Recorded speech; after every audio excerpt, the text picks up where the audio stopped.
안녕하세요. 상일고 1학년 학생 여러분, 잘 지내셨어요?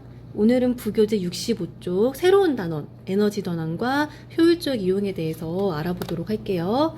에너지라고 하는 거 여러분 많이 들어보셨을 텐데 우리가 어떻게 정의를 할 수가 있냐면 일을 할 수 있는 능력이다. 에너지라고 하는 건 일을 할 수 있는 능력, 단위는 J라고 쓰고 읽을 때는 줄이라고 이렇게 읽죠.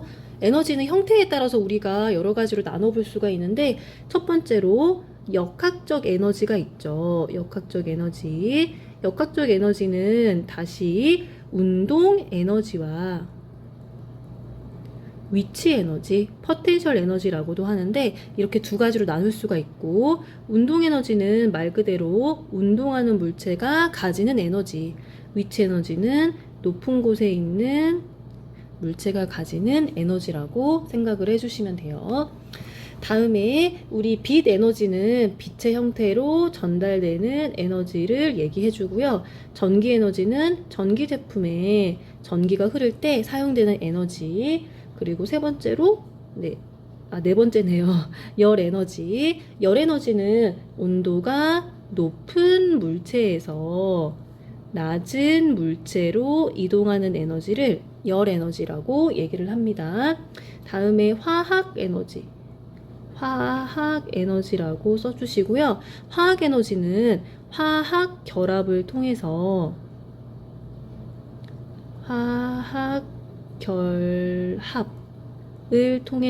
물질에 저장된 에너지고요.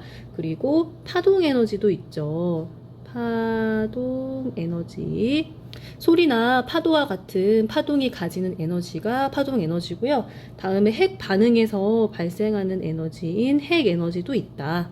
이런 에너지는 전환이 되기도 하고 보존이 되기도 하는데요. 한번 하나씩 알아볼게요.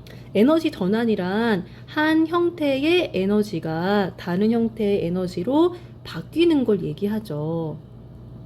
자연이나 일상생활에서 우리는 에너지 전환을 많이 관찰할 수가 있는데요. 첫 번째로 광합성 같은 경우는 태양의 빛 에너지가 화학 에너지로 바뀌죠. 광합성 결과 포도당이 만들어지니까 이렇게 화학 에너지로 저장되죠. 다음에 우리가 음식을 먹는다는 거는 음식물 안에 있는 화학 에너지를 이용해서 그거 가지고 우리가 운동을 하기도 하고요. 다음에 열을 내기도 하니까 열 에너지 이런 것들로 전환되더라. 반대뿌리는 배에 이제 화학 물질이 있는데 그 물질이 빛 에너지로 바뀌기 때문에 빛을 내는 거거든요. 그래서 화학 에너지가 빛 에너지로 바뀌는 거고요. 세탁기 같은 경우는 전기 에너지가 모터를 돌려야 되니까 운동 에너지로 이렇게 전환되더라. 다음에 폭포 같은 경우는 위치 에너지가 운동 에너지로 전환된다고 할 수 있고요. TV 같은 경우는 전기 에너지가 우리 TV 틀면은 빛도 나고 소리도 나죠. 빛이나 소리 에너지로 이렇게 전환되더라. 다음에 에너지 보존 법칙 한번 보도록 할게요. 에너지 보존 법칙이란 한 에너지는 다른 에너지의 형태로 전환될 수 있지만 새롭게 생겨나거나 소멸되지 않고 전체 양은 일정하게 보존된다는 그런 법칙이고요. 근데 우리가 왜 에너지를 절약해야 되냐면은 전체 에너지는 보존되지만 전환될 때마다 우리가 이용할 수 있는 양은 감소하기 때문에 에너지를 절약을 할 필요가 있죠. 그래서 이제 여기까지가 에너지 절약의 필요성에 대해서 얘기를 해봤고요. 다음 페이지 한번 볼게요. 네, 여러분 이제 부교재 66쪽 한번 보도록 할게요. 에너지의 효율적 이용에 대해서 알아볼 건데요. 오늘날 인류는 화석연료를 대부분 주 에너지 원으로 해서 살아가고 있죠. 그래서 화석연료를 연소할 때 발생하는 열 에너지를 교통이나 교통수단이나 뭐 조리, 난방 이런 데 사용하죠. 그러면 에너지를 어떻게 효율적으로 쓰느냐가 굉장히 중요해지는데 에너지 효율을 먼저 정의를 해볼게요. 에너지 효율은 단위를 퍼센트로 이렇게 두고 있고요. 어떻게 정의를 할 수가 있냐면 일단 분수를 만들 거예요. 분모에는 공급한 에너지 양 이렇게 쓰시고요. 분자에는 사용한 에너지 양 또는 사용된 에너지 양이라고 써주시고 여기다가 곱하기 100을 해주세요. 에너지 효율은 항상 1보다 작다, 즉 100%가 안 된다 이렇게 생각을 해주시고요. 왜냐면 요거 나중에 여러분이 배우실 거예요. 참고로 그냥 적어주세요. 연력학 법칙이 있는데 1법칙도 있고 2법칙도 있어요. 연력학 2법칙과 관련이 있는데 그게 뭐냐면 열을 모두 1로 바꿀 수 없다는 거 요겁니다. 나중에 배울 거니까 이런 게 있다는 거 알아두시고요. 다음에 열기관에 대해서 한번 알아볼게요. 열기관이란 여러분 가솔린, 디젤 엔진 이런 거라고 생각을 하시면 돼요. 가솔린 또는 디젤 엔진이라고 생각을 하시면 되는데 열 에너지를 일로 전환시키는 장치다. 이렇게 생각을 해주시면 돼요. 작동 원리를 한번 알아볼게요. 열기관이 높은 온도의 고열원에서 열 에너지 Q1을 공급받아 외부에 일을 하고 일이라고 하는 건 우리 기호로 W라고 쓰죠. 낮은 온도의 저열원으로 열 에너지 Q2를 방출한다. 이게 뭔 말이냐? 여러분 문장으로 쓰니까 조금 무슨 말인지 잘 모르시겠죠? 그래서 밑에 그림을 잠깐 그려볼게요. 이게 조금 더 이해가 잘 될 것 같아요. 색깔펜으로 한번 그려봅시다. 고열원이라고 여기다가 써주시고요. 고열원이라고 써주시고요. 네모 이렇게 한번 해볼게요. 다음에 저열원이라고 이렇게 해주시고 여기 가운데에 여러분 뭘 그려주시냐면은 열기관이라고 이렇게 쓰고 동그라미 이렇게 그려주세요. 그래서 열기관이라고 하는 거는 고열원으로부터 열에너지 Q1을 공급받아서 외부에 일을 하고 외부에 일, 즉 W 일을 해주고 남은 열에너지 Q2를 보내주는 거다. 이 사이에서 이런 역할을 한다. 이렇게 생각을 해주시면 될 것 같고요. 그러면 참고로 한번 써볼게요. 일이라고 하는 거는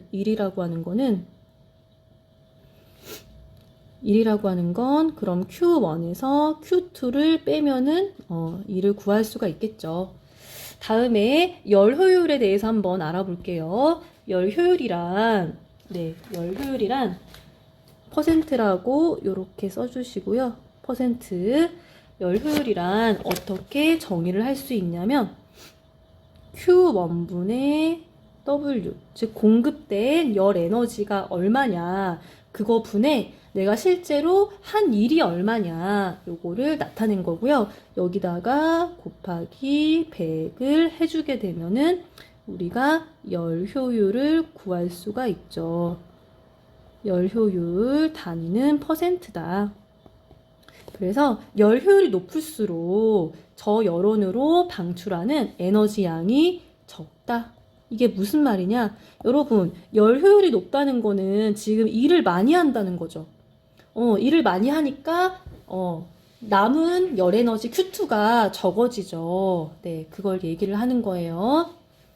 여기까지 일단 그러면 해보도록 하고요. 네, 다음 페이지 한번 볼게요. 이제 우리 뭐 어려운 건 아니니까 요거 문제 한번 풀어보도록 합시다. 자동차 A, B가 같은 속력으로 운동을 할 때 단위 시간당 엔진을 공급되는 에너지와 엔진이 하는 일을 일의 양을 표로 나타낸 거다. 그러면 자동차 A, B 각각의 열 효율을 구해보라고 하네요. A와 B의 열 효율을 구해봅시다. A 같은 경우 여러분 열 효율이라고 하는 거는 공급된 에너지 분해. 지금 공급된 에너지가 얼마예요? 네, 150이죠. 150. 근데 엔진이 한 일은 얼마예요? 30이죠. 곱하기 100을 해주면 얼마가 나오나요? 네, 20%가 나오게 되겠죠. 그러면 B의 경우 한번 볼게요. B의 경우는 얼마가 공급됐죠? 네, 120이 공급됐고요. 한 일은 30이다. 여기선 단위가 똑같으니까 그냥 신경 쓰지 말고 숫자만 이렇게 써보고 있습니다. 여기다가 100을 이렇게 곱해주면은 열 효율이 나오죠. 몇 퍼센트? 25%다. 열 효율 누가 더 높나요? 네, B가 효율이 높죠.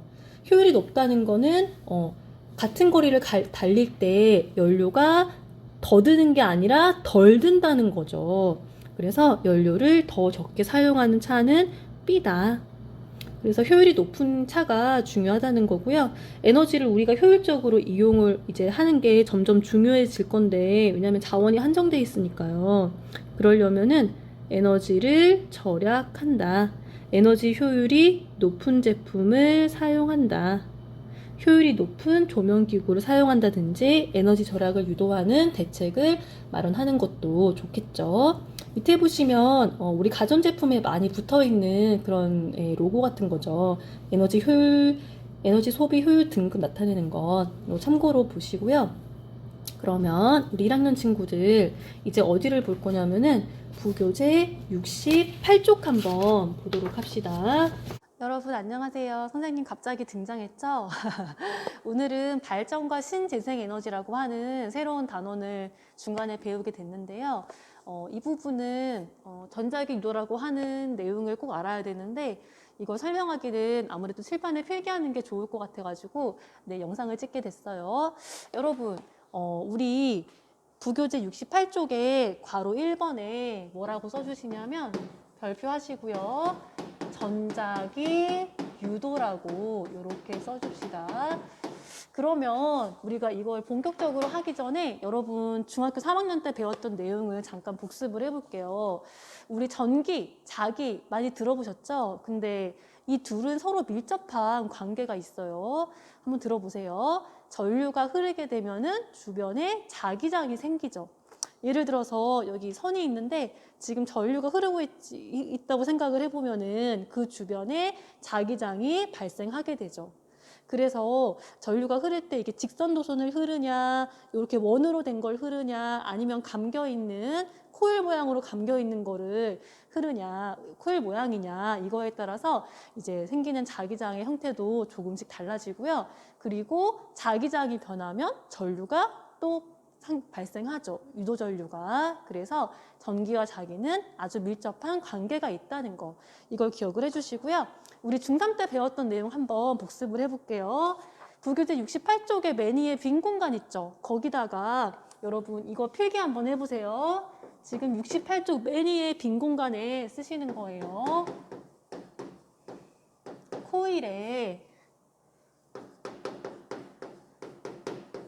전류가 흐를 때 자기장이라고 이렇게 써주세요. 코일에 전류가 흐를 때 자기장. 그러면 여러분 코일 한번 이렇게 그려보시고요. 코일이 지금 이렇게 감겨 있다. 코일이 이렇게 감겨 있다고 해볼게요. 그리고 전류가 흐르고 있는데 전류를 우리가 I라고 많이 얘기하니까 전류가 흐르는데 이 방향으로 이렇게 흐르고 있다. 그러면 자기장은 어떻게 생기느냐. 여러분 사실 코일에 의한 자기장이 이제 만들어지는 거는 조금 더 물리를 조금 더 배워야 아실 수 있는데 일단 간단하게 설명을 해드리면은 여러분 턱걸이 아시죠? 턱걸이. 턱걸이 할 때 여러분 이렇게 하세요? 이렇게 하세요? 선생님 남편이 체육 선생님이거든요. 그래서 여러분 이 방법이 맞아요? 이 방법이 맞아요? 제가 듣기로는 이게 맞다고 하더라고요. 그래서 턱걸이 하는 방법은 이 방법도 있고 이 방법도 있는데 이걸 좀 기억을 해주시고요. 여러분, 왼손잡이인 친구는 미안한데 오른손 가지고 한번 해볼게요. 오른손을 여러분 이렇게 턱걸이 하는 것처럼 잡을 건데 이렇게 잡을 수도 있고 이렇게 잡을 수도 있죠. 그러면은 여러분의 네 손가락을 여기 전류가 흐르는 화살표와 일치를 시켜보세요. 그러면 이렇게 잡아야 돼요. 이렇게 잡아야 돼요. 이렇게 이 방향으로 잡았을 때 엄지가 가리키는 방향이 N극이다. 엄지가 가리키는 방향이 N극이다. 여기 N극 그냥 이 색깔로 할게요. 엄지가 가리키는 방향이 N극이고요. 여기는 그러면 S극이 되겠죠. 이걸 기억을 해주시고요. 다음에 이번에는 코일이 이렇게 감겨 있는데 전류가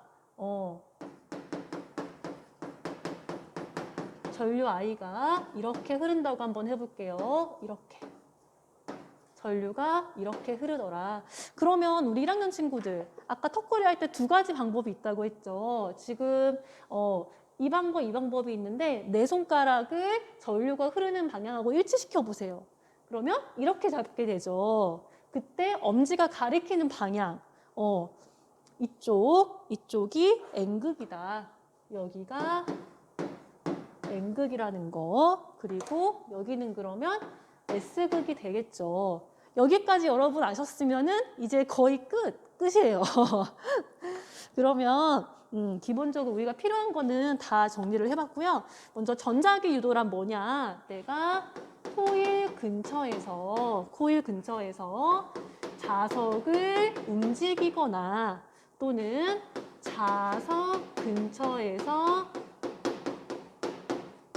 코일을 움직일 때 코일에 전류가 흐르는 현상. 코일에 전류가 흐르는 현상이다. 이렇게 써주시고요.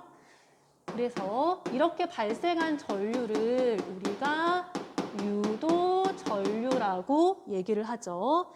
유도전류는 이제 세기가 어떻게 나타나냐면 자석을 빠르게 움직일수록 자석의 세기가 셀수록 그리고 코일을 감은 수가 많을수록 유도전류가 더 많이 흐른다. 이렇게 생각을 해주시고요. 이게 나중에 여러분 배우겠지만 패러데이 법칙이라고 이렇게 일단 써주세요. 그 다음에 유도전류의 우리 방향 한번 볼게요.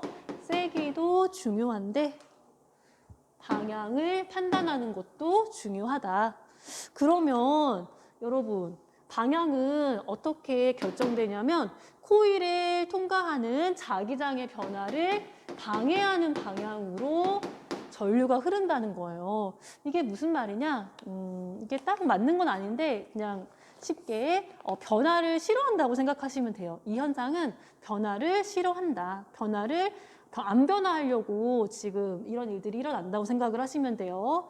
사실 변화라고 하는 거는 우리가 이제 어쩔 수 없이 받아들여야 되는 면도 있긴 한데 유도기전력 전자기 유도할 때는 여러분이 변화를 싫어하는 쪽으로 전류가 흐른다라고 생각을 하는 게 좋을 것 같아요. 그러면 여러분 밑에 표가 있죠. 거기 표 한번 볼게요. 자석이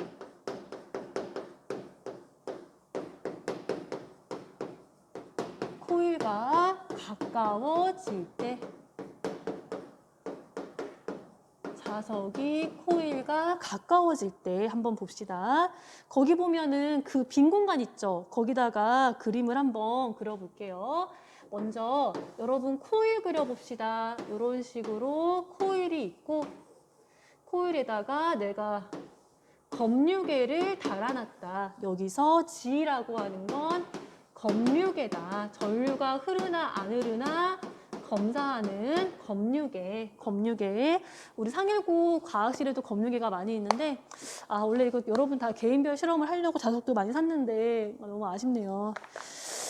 그러면은 한번 볼게요. 지금, 코일이 있고 내가 검유계를 달아놨어요. 자석을 이제 가까이 가져갈 건데, 내가 N극을 이렇게 가까이 가져간다고 생각을 해봅시다.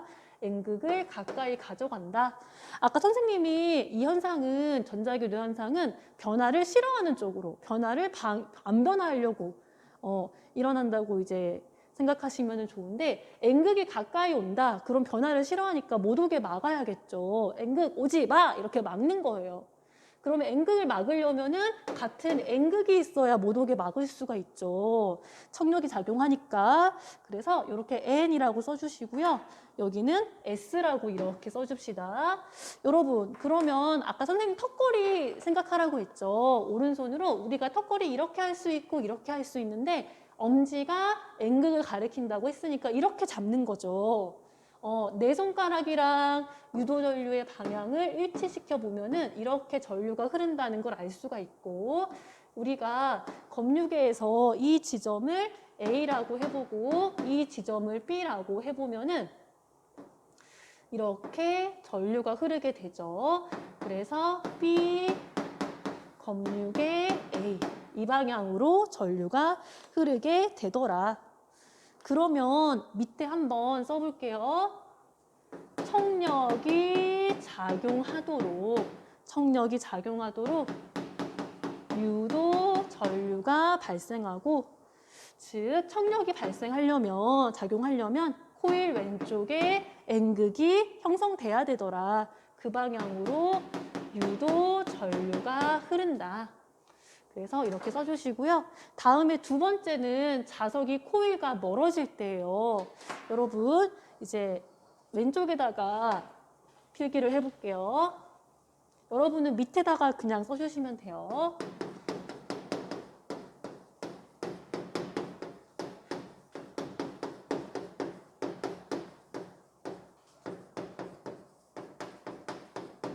자석이 코일과 멀어질 때, 그러면 아까랑 비슷하게 그림 한번 그려봅시다.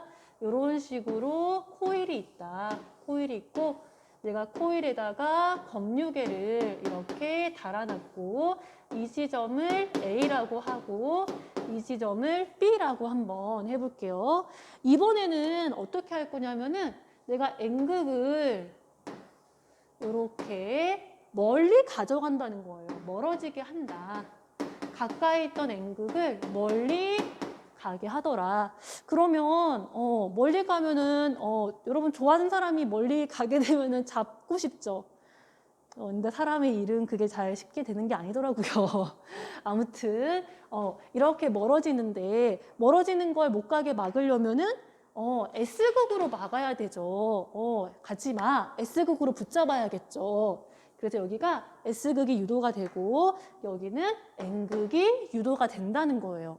그럼 오른손 준비. 여러분 턱걸이 할 때 이 방향으로 잡아야 돼요? 이 방향으로 잡아야 돼요? 엄지가 N극이니까 이렇게 잡아야 되죠. 내 손가락이 그러면 아래쪽을 향하게 이렇게 전류 방향을 생각을 할 수가 있고요. 그럼 이렇게 흐르겠죠. 유도 전류는 A에서 검유계에서 B 이렇게 흐른다고 생각을 하시면 돼요. 그러면 밑에 한번 써봅시다. 이번에는 인력이 작용하도록 유도 전류가 발생하고요. 코일의 왼쪽에 S극을 형성하는 방향으로 유도 전류가 흐른다. 이렇게 생각을 해주시면 되겠어요. 여러분, 그러면 자석의 N극이 가까이 올 때랑 멀어질 때랑 지금 전류가 흐르는 방향이 바뀌었죠. 그래서 이렇게 생각을 해주시고요. S극일 때도 마찬가지로 적용을 하시면 돼요. S가 가까이 오면은 못 오게 S가 형성돼야 되고, S가 멀어지면은 가지 마, 못 가게 N이 이제 형성돼야 되고, 이걸 생각하시면은 여러분이 이제 쉽게 하실 수 있을 거예요. 각각 사례마다 외우려고 하면 힘드니까 이런 식으로 생각하시면 조금 나을 것 같아요. 네, 그럼 다음 페이지 여러분 또 보시죠. 네, 여러분 우리 69페이지 한번 보도록 할게요. 69페이지를 보시면 전자기 유도가 어디에 이용되냐? 발전기, 무선 충전기, 인덕션 레인지, 교통카드 이런 데 사용되고 있고요. 다음에 전기에너지의 생산에 대해서 알아보도록 할게요.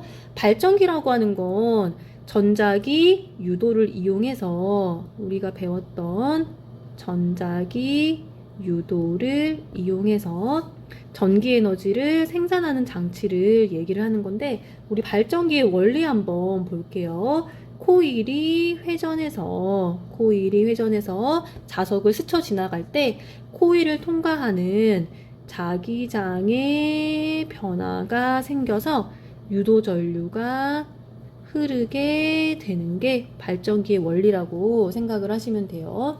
여러분 그림 한번 보도록 할게요. 지금 자석이 이렇게 설치가 되어 있고요.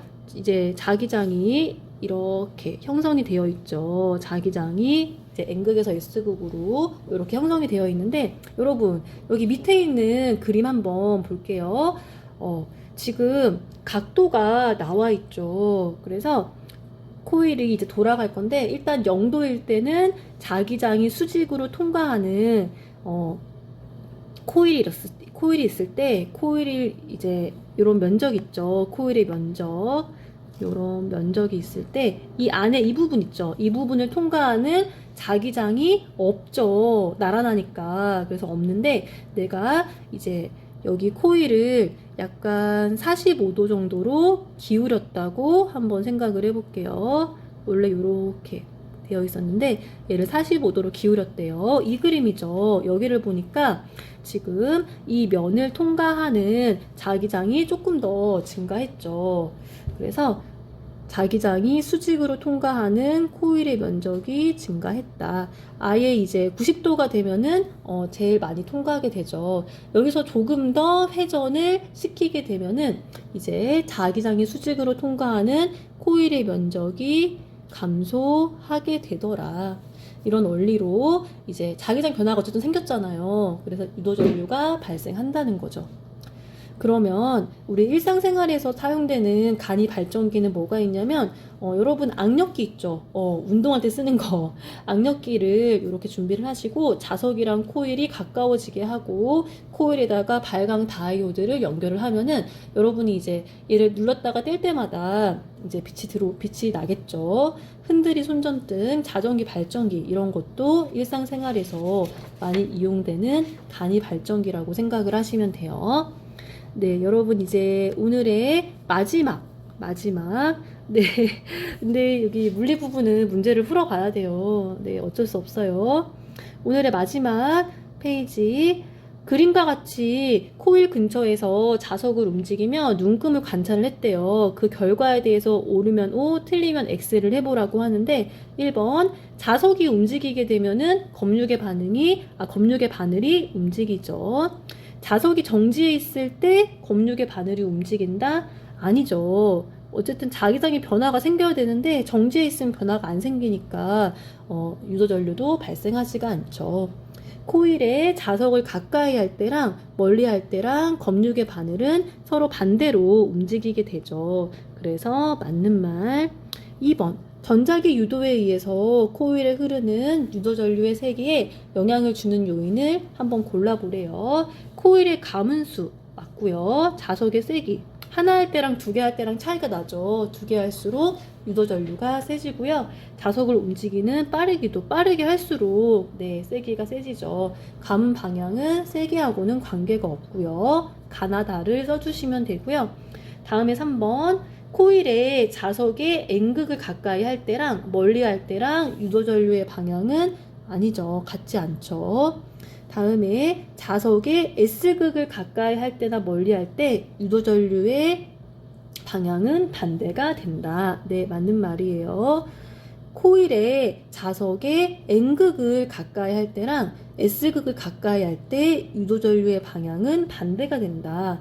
이 그림으로 한번 그려서 설명을 해볼게요.